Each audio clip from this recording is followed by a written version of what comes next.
এনসিপির নতুন সিদ্ধান্ত হচ্ছে, যেটা নাহিদ ইসলাম বলছে, যে ক্ষমতা ও আসনের জন্য কারোর সঙ্গে সমঝোতা করা হবে না। এটা হচ্ছে এনসিপির নতুন বয়ান। এটা তারা বোঝাতে চেয়েছে যে এনসিপির মধ্যে যে দুইটা গ্রুপ, এনসিপির মেজরিটি চায় জামাতের সাথে জোট করতে এবং কিছু কিছু লোক চায় বিএনপির সাথে জোট করতে। তো সেই প্রেক্ষিতে মধ্যমপন্থী সিদ্ধান্ত যে না, বিএনপি জামাত কারো দিকেই যাবে না। এখন আসলে কি এই সিদ্ধান্তের উপর ইস্তেকামত থাকতে পারবে? এই সিদ্ধান্তের হাকিকত কি? এনসিপিতে আমরা অনেক নাটকীয়তা দেখেছি যে মাঝে মাঝে এমন ভাবে অ্যাক্ট করে অ্যাজ ইফ তারা জামাতের সাথে জোট করবে বা সমঝোতা করবে, আবার মাঝে মাঝে এমন এমন আচরণ করে যে জামাতের সাথে জোট করা অসম্ভব, পৃথিবী উল্টে গেলেও হবে না। আবার মাঝে মাঝে এমন ভাবে কথা বলে যে মরে গেলেও, আত্মহত্যা করা লাগলেও বিএনপির সাথে, দ্যাট মিনস চান্দাবাজদের সাথে জোট করবে না। আবার মাঝে মাঝে বিএনপির সাথে মিটিং, খবর এগুলো পাওয়া যায় যে বিএনপির সাথে আসন সমঝোতা করছে। সেই প্রেক্ষাপটে এনসিপিতে চুলচেরা পর্যালোচনা চলছিল যে তারা কোন দিকে যাবে। শেষ পর্যন্ত মধ্যম পন্থা, দ্যাট মিনস বিএনপির সাথেও না, জামাতের সাথেও না, অথবা তৃতীয় শক্তি হিসাবে নিজেদেরকে ধরে রাখার চেষ্টা করা হচ্ছে। এই সিদ্ধান্ত কেমন? প্রথম কথা হচ্ছে যে এমন ভাবে কথাটা বলছে নাহিদ যে ক্ষমতা ও আসনের জন্য কারোর সঙ্গে সমঝোতা করা হবে না, মানে ক্ষমতা আসনের জন্য সমঝোতা করা মনে হয় খারাপ না। এনসিপির এই বয়ান, এটা টিকবে না। আপনি রাজনীতি করেন ক্ষমতা যাওয়ার জন্য, আপনি নির্বাচন করেন আসন পাওয়ার জন্য, অতএব সেই জন্যে জোট সমঝোতা ইটস ভেরি সিম্পল, এটা অ্যাকসেপ্টেড। অতএব এটা নিয়ে দ্বিধাদ্বন্দ্বের কিছু নেই, অথবা এটা খারাপ ভাবে উপস্থাপন করার চেষ্টা করেও পারবে না। দ্বিতীয় হচ্ছে ক্ষমতা আসনের জন্য কারোর সঙ্গে সমঝোতা করা হবে না, মানে নিদার বিএনপি নর জামাত। এখন বিএনপি চান্দাবাজ, বিএনপি সংস্কার বিরোধী, জুলাই ভুলে দেওয়া পার্টি, ভারতের দালাল, এইসব প্রশ্নে বিএনপি এবং এনসিপি রাজনীতির মধ্যে যে দূরত্ব, তাতে কিছুতেই বিএনপির সাথে জোট হয় না বা জোট করা যায় না, এনসিপির জন্য জায়েজ হয় না। কিন্তু জামাতের সাথে জোট করতে সমস্যাটা কি? কোনো সমস্যা নেই। জামাতের সাথে জোট কেন? জামাত কি চান্দাবাজি করে? জামাত এখন সবচেয়ে বড় দল, জনপ্রিয় দল, মানুষ গ্রহণ করেছে জামাতকে, চারদিকে জামাতের জয় জয়কার, বিজয়। এই সময় জামাতের সাথে জোট কেন করবে না? একটা জায়গায় তারা নাক সিটকাচ্ছে। এটা আবার এনসিপির জন্য আরেক অ্যালার্মিং খবর। কি? যে জামাত ধর্মভিত্তিক দল, হুজুরদের সাথে জোট করব, অতি ডানপন্থী। মানে এই যে একটা গণতান্ত্রিক দল, যাদের ইমেজ ভালো, যারা সৎ, যোগ্য, চান্দাবাজি করে না, কোনো অপরাধ করে না, যাদের কোনো দোষ ওইভাবে নেই, তাদের সাথে জোট করার ক্ষেত্রে ওই যে ধর্মীয় দল হিসেবে নাক সিট কেন? না, ধর্মীয় দল হিসেবে নাক, আপনি কি জামাত করছেন, নাক সিটকান বলেই তো আপনি এনসিপি, নইলে তো আপনি সরাসরি রোকন হতেন জামাতের। কিন্তু আপনি জোটও করবেন না। এর মানে সেই যে জামাতকে আদারিং করা, অথবা ডিহুম্যানাইজ করা, অথবা জামাতকে একদম মূল পলিটিক্যাল ফোর্স হিসেবে না দেখা, জামাতের অধিকার যথাযথভাবে স্বীকার করতে না চাওয়া, মানে এরকম একটা মনোভাব কিন্তু দেখা যায়। এটা এনসিপির জন্য অ্যালার্মিং।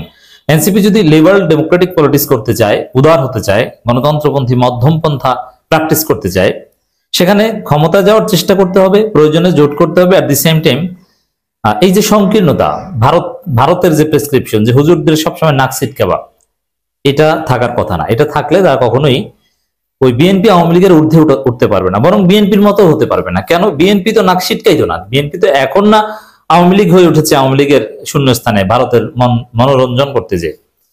কিন্তু অতীতে বিএনপির সফলতার ভিত্তি ছিল এটা, যে বিএনপি তারা ইসলামী দল না, কিন্তু হুজুরদের কখনো নাক সিটকাতো না, যে কোনো হুজুরদের সাথে নিত, রাজাকারদের মন্ত্রী বানাতো, স্বাধীনতা বিরোধীদের গাড়িতে জাতীয় পতাকা তুলে দিত। এ বিষয়ে বিএনপির কোনো নাক সিটকানো ছিল না।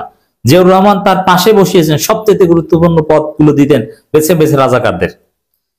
হুজুর, নন হুজুর, রাজাকার, মুক্তিযোদ্ধা, কোনো পার্থক্যই করতেন না। এই উদারতার কারণেই কিন্তু বিএনপি ক্ষমতায় এসেছিল এবং বড় দল হয়ে উঠতে পেরেছে। এখন না তারা ভারতের খপ্পরে পড়েছে, দ্যাটস ডিফারেন্ট।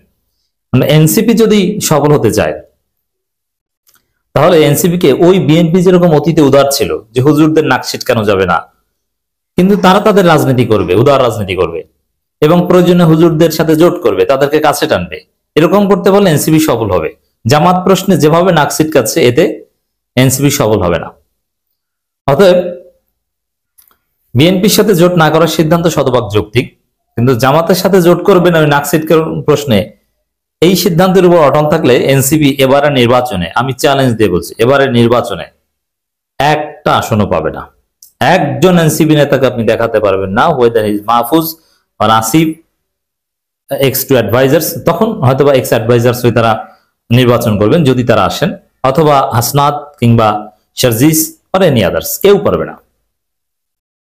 একমাত্র জামাতের সাথে জোট করলে তাদের রাজনীতি টিকবে, মৌলিকত্ব থাকবে এবং তারা নির্বাচনেও 3, 4 বা 5টা আসন পাবে। এখন যদি মনে করেন যে ক্ষমতায় চলে যাবেন 10, 20টা আসন পাবো, এটা অতি কল্পনা। তো এই জায়গায় ক্ষমতা আসনের জন্য কারোর সঙ্গে সমঝোতা করা হবে না, এটা এনসিপির জন্য সেফ কোনো কথা হলো না। আপনাকে জামাতের সাথে সমঝোতা করতে হবে আর বিএনপির সাথে, কিন্তু বিএনপির সাথে করলে আবার মৌলিকত্ব থাকে না। জাতীয় নাগরিক পার্টি ক্ষমতা কিংবা আসনের বিনিময়ে কারোর সঙ্গে কোনো সমঝোতা যাবে না বলে জানিয়েছেন দলটির আহ্বায়ক নাহিদ ইসলাম। রাজধানী শাহবাগে আবু সাইদ কনভেনশন সেন্টারে এনসিপির কেন্দ্রীয় নির্বাচন পরিচালনা কমিটির সংবাদ সম্মেলনে তিনি অবস্থান স্পষ্ট করেন। মানে এটা দ্বারা ইঙ্গিত যে এনসিপি নিজেরাই একটা জোট গঠনের চেষ্টা হয়তো বা করবে, কিন্তু আমার মনে হয় না যে এর উপর ইস্তেকামত থাকবে, কারণ অলরেডি এনসিপি যাদের নিয়ে জোট করবে বলে গুঞ্জন উঠেছিল, 8 দলীয় জোট, 9 দলীয় জোট, তাদের একটা বড় অংশ অলরেডি জামাতের সাথে যোগাযোগ করেছে। এটা আমি ভালোভাবে জেনে শুনেই বলছি, কারণ বিজয়ী পার্টির কাছাকাছি অনেকে যাবে, যেতে চাইবে, এটা ভেরি সিম্পল। নাহিদ ইসলাম বলেন, আমাদের যদি কোনো রাজনৈতিক সমঝোতা হয় সেটা একটা নীতিগত জায়গা থেকে হতে হবে। ক্ষমতার জন্য কোনো ধরনের আমরা না, রাজনৈতিক নীতিগত জায়গা কি, এটাও নীতিগত জায়গা এটাই যে আমরা চাঁদাবাজের বিরুদ্ধে, আমরা সংস্কার চাই, আমরা জুলাইয়ের পক্ষে। তো জামাতের সাথে নীতিগত এই জায়গাটাতে কোনো পার্থক্য নাই এনসিপির। এতদিন কথাবার্তা বিভিন্ন নীতিগত জায়গায় এক ছিল। আর নির্বাচনী জোট নীতিগত জায়গায় হয় না, নির্বাচনী জোট হয় মূলত কমন এনিমির বিরুদ্ধে এবং মৌলিক 2-1টা প্রশ্নে। যেমন বিএনপি জামাত আকাশ পাতাল পার্থক্যের দল ছিল, কিন্তু তারপরও দীর্ঘদিন প্রায় 25 বছর বা তার বেশি সময় জোট ছিল। কেন? বিএনপি জামাতের আদর্শের মধ্যে কোনো মিল আছে? না। বিএনপির আদর্শ জাতীয়তাবাদ, চাঁদাবাজ, কিন্তু জামাতের আদর্শ ইসলাম, কোনো মিল নেই। তারপরও তাদের জোট টিকেছে কিভাবে? এই যে আওয়ামী লীগ এবং বামপন্থাও কি মিলে? মিলে না। আওয়ামী লীগ এবং তরিকত ফেডারেশন কি মিলে? মাইজভান্ডারি মিলে? মিলে না। তারপরও জোট হয়েছে। জোট মূলত নির্বাচনে জেতার জন্য, এখানে নীতিগত কোনো প্রশ্ন না। এনসিপি যেসব কথাবার্তা বলছে এগুলো নন পলিটিক্যাল এবং অবাস্তব কথা। এই নীতির উপর তারা ইস্তেকামত থাকতে পারবে বলে মনে হচ্ছে না। At the end of the day ঘুরে ফিরে জামাতের সাথে জোট করতে বাধ্য হবে এনসিপি।